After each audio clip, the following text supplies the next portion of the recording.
دوسری وجہ ہے عید زہرا منانے کے اعتبار سے، وہ یہ ہے کہ اس دن ملعون عمر ابن سعد ابن زیاد اور دو ملعون اور ہیں، ایک شمر ہے اور ایک حسین ابن نمیر جو کہ حضرت شہزادہ علی اکبر علیہ الصلوۃ والسلام کا قاتل تھا.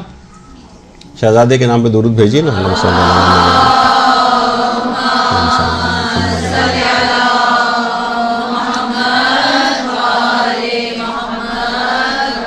کہ جب ان چاروں کے سر مختار نے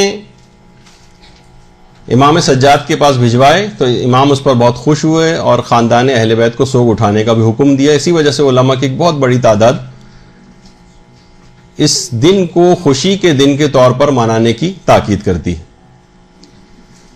تو دیکھیے یہ جو شخص تھا عمر ابن سعد، اس نے اہل بیت، یہ تو خیر مووی کے اعتبار سے جو آپ مختار وغیرہ کے اندر دیکھ رہی ہیں، ورنہ ظاہر ہے کہ اصل تصویر تو کوئی نہیں ہے اس کی، کہ اہل بیت کے اوپر جو ہزاروں مظالم کا باعث یہ شخص تھا، اور اسیروں پر بھی نہ جانے کیا کیا مظالم اس شخص نے کیے.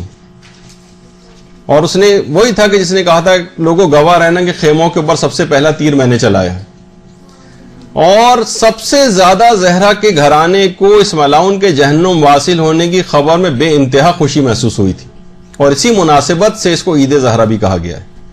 یہ وہی عمر سعد ہے کہ جوانی میں جب یہ جوان تھا تو امیر المومنین نے اس کو دیکھ کر کہا تھا کہ اے عمر ابن سعد، اس دن تم کیا کرو گے جب تم خود کو جنت اور جہنم کے درمیان گم پاؤ گے اور بالآخر جہنم کو اختیار کر لو گے.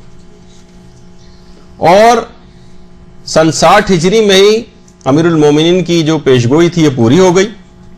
ابن زیاد نے شہر رے کی جو حکومت تھی اس کو امام حسین سے جنگ کی ایک شرط قرار دیا تھا، اور امام حسین علیہ السلام نے مکمل پوری کوشش کی تھی کہ کسی طریقے سے یہ شخص راہ راست پر آ جائے، مگر اس پر دنیا غالب تھی، حب دنیا کا شکار تھا.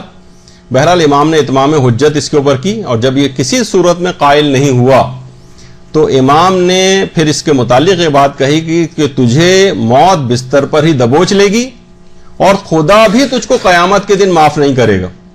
اور خدا کی قسم عراق کی گندم کا ایک دانہ بھی تو نہ کھا سکے گا. یعنی جس شہر ریک کو تو چاہتا ہے کہ حاصل ہو جائے، تجھے عراق کی گندم کا ایک دانہ بھی کھانا نصیب نہیں ہوگا. تو اس نے امام سے ایک استہزاء کیا تھا اور مذاق کیا تھا، ٹھیک ہے اگر گندم نہ ملی تو میں جو کھا لوں گا. اور کربلا میں اسی ملعون نے امام حسین کے جسم پر گھوڑے دوڑانے کا حکم دیا، اور اس کے بعد 11 محرم کو اہل حرم کو اسیر کر کے اپنے نجس ساتھیوں کے جسموں کو دفن کرنے کے بعد امام حسین ان کے ساتھیوں کے پاکیزہ جسموں کو اسی طرح سے بے گور و کفن میدان کربلا میں چھوڑ کر کوفے کی طرف روانہ ہو گیا. اس کے مظالم کی ایک بڑی تفصیل ہے. تو سب سے زیادہ خوشی اس لحاظ سے حضرت زہرا کو ہوئی ہوگی اس کے واصل جہنم ہونے کی. اور مختار کے قیام کے بعد پھر مختار کے غلام کے ہاتھوں یہ اپنے ہی گھر میں واصل جہنم ہو گیا. اور یہی وجہ ہے کہ علامہ مجلسی نے زاد المعاد میں بھی لکھا ہے کہ جیسے کہ بہت سے افراد یہ بات کہتے ہیں کہ عمر ابن سعد لعین اسی دن واصل جہنم ہوا ہے 9 ربیع الاول کے دن. اگر ایسا ہے تو یہی بہت کافی ہے اس دن کے شرف اور فضیلت کو بڑھانے کے لیے. تو اس لحاظ سے یہ بھی بہت کافی، یعنی وہ پہلی والی بات اگر نہیں بھی ہو تب بھی یہ بات بہت کافی. اور اس کے بعد جیسے کہ ابھی میں نے کہا کہ مختار کے قیام کے بعد یعنی خود مختار کے غلام کے ہاتھوں یہ اپنے گھر میں ہی قتل ہو گیا. اور اس کے بعد حنفیہ نے ابن زیاد، عمر سعد اور حسین ابن نمیر اور یہ شمر وغیرہ کے سر جو ہے وہ ان نجس سروں کو خدمت حضرت امام سجاد علیہ الصلوۃ والسلام میں بھیجا.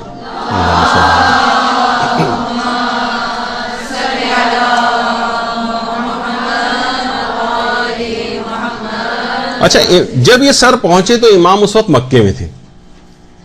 تو 9 ربیع الاول کا دن تھا. جب امام کی ان سروں کے اوپر نگاہ پڑی تو فوراً شکر کے سجدے کے اندر گر گئے اور کہا کہ اے پالنے والے، تیرا شکریہ ادا کرتا ہوں کہ تو نے ہمارے دشمنوں سے انتقام لیا اور اس کے بعد سجدے سے سر اٹھایا امام نے اور کہا کہ خدا مختار کو جزائے خیر دے کہ اس نے ہمارے دشمنوں کو قتل کیا. باقاعدہ بہار الانوار وغیرہ میں بھی روایت موجود ہے. اچھا، جس وقت یہ پورا واقعہ چل رہا تھا اس وقت چوتھے امام ناشتہ کر رہے تھے. جس وقت یہ سر امام کے سامنے لائیں تو امام نے اس کا بھی شکر ادا کیا کہ پروردگار کا لاکھ لاکھ شکر ہے کہ اس نے میری وہ دعا قبول کی جو میں نے دربار کوفہ میں کی تھی، کہ جب میرے والد کا سر ابن زیاد کے سامنے تشت میں لا کر رکھا گیا تھا تو وہ ملعون ابن زیاد اس وقت ناشتہ کر رہا تھا. تو میں نے پروردگار سے دعا کی تھی کہ پروردگار مجھے اس وقت تک موت نہ دینا جب تک کہ میں اس ملعون ابن زیاد کا کٹا ہوا سر نہ دیکھ لوں. اور امام کی یہ دعا اس کے بعد قبول ہوئی. اس کے بعد روایت میں کہ امام زین العابدین علیہ السلام وہاں سے اٹھے، اپنے گھر کے اندر تشریف لے گئے اور وہاں پر موجود مخدرات عصمت و طہارت جو خواتین تھیں ان سے فرمایا کہ تم لباس غم کو تبدیل کرو، آنکھوں میں سرما لگاؤ، بالوں میں کنگھی کرو. اور اہل حرم نے امام کے حکم کے مطابق عمل کیا. اور کیونکہ امام حسین کی شہادت کے بعد سے لے کر اب تک اہل حرم نے خود پر ہر قسم کی زینتوں کو حرام قرار دیا ہوا تھا، بالکل زینتوں کو ترک کیا ہوا تھا، ذرا سی بھی زینت نہیں کرتے تھے.